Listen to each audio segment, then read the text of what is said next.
नमस्कार। आप सभी का बहुत बहुत स्वागत। आज का हमारा विषय है the top phalange of Saturn finger. तो एक बात पहले ही क्लियर हो जानी चाहिए कि जो हमारे फिंगर्स हैं, ये जो टॉप फैलेंजेस हैं, वो हमारी बौद्धिक क्षमताओं को इंगित करते हैं कि हमारे पास कैसी बौद्धिक क्षमता है। और आज हम टॉप फैलेंज के बारे में बात करेंगे, लेकिन वो सैटर्न फिंगर का होता है। सैटर्न फिंगर, अगर सैटर्न फिंगर लंबी है, सीधी है, किसी तरफ झुक नहीं रही, और उसका टॉप फैलेंज, ये हमारी सैटर्न फिंगर बिल्कुल सीधी, ना तो ये जुपिटर की तरफ बेंड कर रही है, ना ही अपोलो की तरफ बेंड कर रही है, बिल्कुल सीधी है। और इसका ये टॉप फैलेंज, अगर मान लीजिए इसके और इसके मुकाबले ये वाला फैलेंज बड़ा है, मान लीजिए ये नहीं है, इतना बड़ा है, लंबा है, तो ये दिखाता है कि आदमी प्रूडेंट है, समझदार है, कॉशियस है, थोड़ा सा सावधान सा,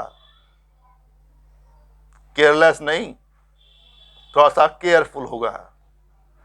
साथ में उसके ना कुछ फिलोसफिकल इंटरेस्ट होते हैं, कुछ रिलीजियस इंटरेस्ट होते हैं, उसका रुझान होता है दर्शन की तरफ और आध्यात्मिकता और धर्म की तरफ। लेकिन यहाँ पर एक गड़बड़ होती है कि जब ये पहला पर्व बड़ा होता है तो जातक को ये आध्यात्मिक रुझान तो होंगे, दार्शनिक रुझान तो होंगे, लेकिन कभी कभी ना उसके अंदर एक ईगो आ जाती है, सुपीरियरिटी कॉम्प्लेक्स। सुपीरियरिटी कॉम्प्लेक्स, वो थोड़ा सा प्राउडी महसूस करता है कि वह इन विषयों के बारे में औरों से ज्यादा जानता है। It means he thinks he is far better than other mortals. ये अक्सर कमी हो जाती है। अगर टॉप फैलेंज अगर छोटा है, मान लीजिए इन दोनों के मुकाबले छोटा है, इतना ही है मान लीजिए, तो अब जातक ना बहुत प्रूडेंट समझदार नहीं होगा, थोड़ा सा केयरलेस भी हो जाएगा। साथ में धर्म या अध्यात्म के बारे में उसे खास रुझान नहीं होंगे, और कोई उसके अंदर सुपरियरिटी कॉम्प्लेक्स नहीं होगा। हाँ, हो सकता है इनफीरियरिटी कॉम्प्लेक्स आ जाए, आत्मविश्वास कम हो, और शायद उसमें थोड़ी सी निराशा की भावना भी आ जाए, क्योंकि सैटर्न माउंट से और सैटर्न फिंगर से यदि ये वेल डेवलप्ड हो तो आदमी को थोड़ा सा निराशावादी बनाते हैं, उसे एकांत प्रिय होता है। यह न्याय का राजा तो है, नो डाउट, जस्टिस करता है और भाग्य और धन का भी कारक है, लेकिन इसका बहुत सबल होना अच्छा नहीं होता। और बात कर रहे हैं टॉप फैलेंज की। अगर टॉप फैलेंज पर कुछ सीधी खड़ी रेखाएं हैं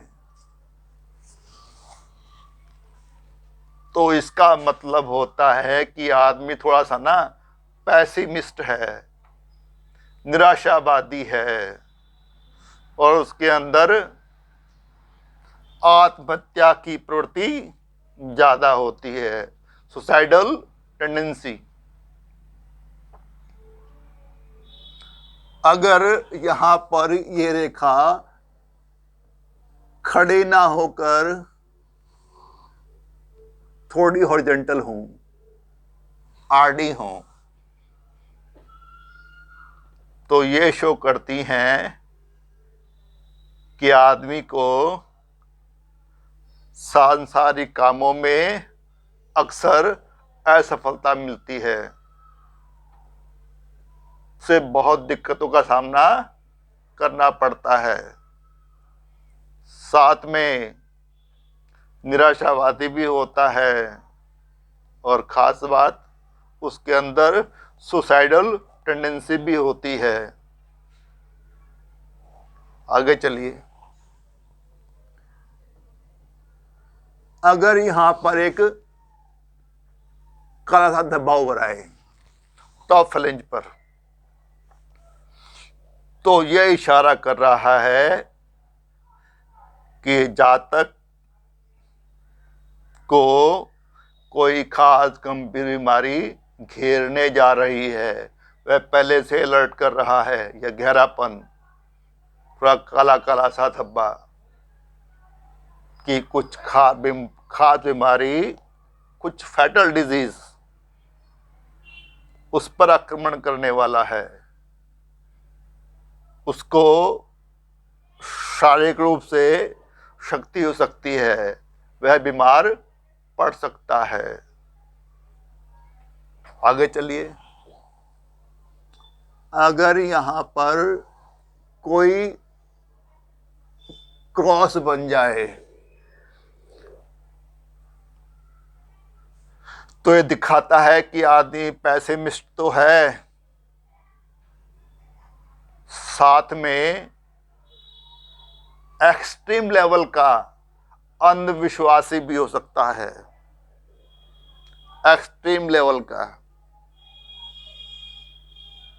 और कोई अपराध भी कर सकता है। एक एकांत प्रिय होगा, निराशावादी भी होगा, सुसाइडल टेंडेंसी भी होगी, लेकिन एक्सट्रीम लेवल का एक पागलपन सा होता है उसके अंदर। अंधविश्वासी होता है अपने विश्वासों के प्रति, दूसरों की नहीं सुनता, एक विक्षिप्तता हो जाता है, पागल सा। ऐसे में अगर यहां पर एक स्टार बन जाए लाइक दिस, तो ये कई लोग मानते हैं बड़ा शुभ होता है, कई लोग मानते हैं बड़ा अशुभ होता है, लेकिन दोनों का संयोग कर देते हैं। बहुत शुभ होता है, आदमी को अचानक प्रॉस्पेरिटी मिलती है, लेकिन कुछ दिनों बाद ही, 1-2 साल के अंदर ही उसे किसी फैटल एक्सीडेंट का सामना करना पड़ सकता है, और जहां उसकी मृत्यु भी हो सकती है। तो सैटर्न माउंट हो, सैटर्न फिंगर हो, या सैटर्न फिंगर कोई भी फ्लैंज हो, वहां पर स्टार अच्छा नहीं माना जाता। अगर टॉप फ्लैंज पर और मिडिल फ्लैंज पर भी स्टार है, तो ये इशारा कर रहा है कि जातक लटकने के मूड में है। अगर उसे मौका मिलेगा तो वो पंखे से लटकेगा। अगर कोई बड़ा अपराधी है तो उसे फांसी की सजा भी हो सकती है, या इतना निराशावादी हो सकता है, जीवन से बिल्कुल निराश हो जाए और अपने आप को पंखे से लटका ले, साइड कर ले। ऐसे में टॉप फ्लैंज पर स्टार हो और यहां पर एक ट्रायंगल बनाओ सैटर्न माउंट पर। यह दिखाता है कि आदमी चरित्रवान नहीं है, कैरेक्टर लूज, कैरेक्टरलेस, मतलब बड़ा बेशर्म टाइप आदमी है, शेमलेस, कामुक है, और साथ में ना निर्लज भी, बेशर्म भी, और चरित्र से बहुत गिरा हुआ। तो ये कुछ साइन बनते हैं टॉप लेंज पर जो कुछ इशारा करते हैं। ऐसे में यहां पर एक ट्रायंगल हो टॉप लेंज पर, यहां के बजाय यहां पर हो, तो दिखाता है कि सांसारिक दुनिया में, इस मेटलिस्टिक वर्ल्ड में आदमी को सफलता मिलेगी। अगर ये ट्रायंगल यहां ना होकर सैटर्न माउंट पर हो, यहां पर बन जाए, तो इशारा कर रहा है कि जातक को तंत्र मंत्र जैसे विज्ञान में बहुत रुचि होती है और उसमें सफलता भी मिल सकती है। यदि यहां पर एक स्क्वायर बन जाए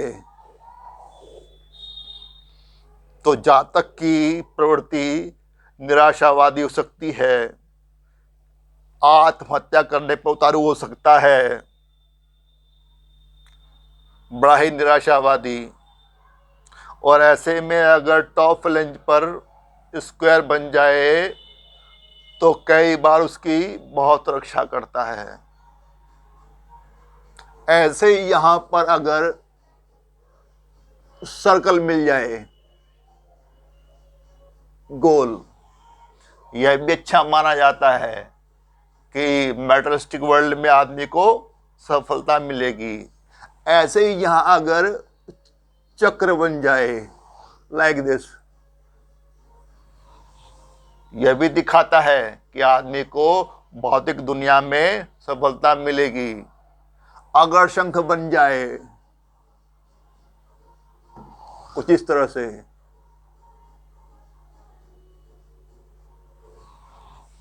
यह भी बहुत शुभ माना जाता है कि जातक बड़ा धर्मात्मा है, योगी है, सज्जन है, अच्छा है, लेकिन एकांत को बहुत पसंद करता है और संसारिक दुनिया में या अपने फील्ड में उसको गहरी रुचि होती है, सफलता ही मिलती है, सांसारिक सफलता। तो ये कुछ योग जिनका हमने विश्लेषण किया, अध्ययन किया, उनके बारे में जाना। आशा करता हूँ आपको समझ आ गए होंगे। आपने अपना कीमती समय निकाला, वीडियो को देखा, उसके लिए आपका बहुत बहुत धन्यवाद, तहे दिल से आभार। छोटी सी अपील कि वीडियो को लाइक कर देना, शेयर कर देना, सब्सक्राइब भी कर देना, साथ में बेल आइकॉन का बटन है ना, प्रेस कर देना। और फिर वही पुराना वायदा कि जल्दी मिलते हैं अगली वीडियो में एक नए टॉपिक को लेकर। तब तक bye bye, good bye, see you soon, नमस्कार, नमस्ते, थैंक यू, शुक्रिया।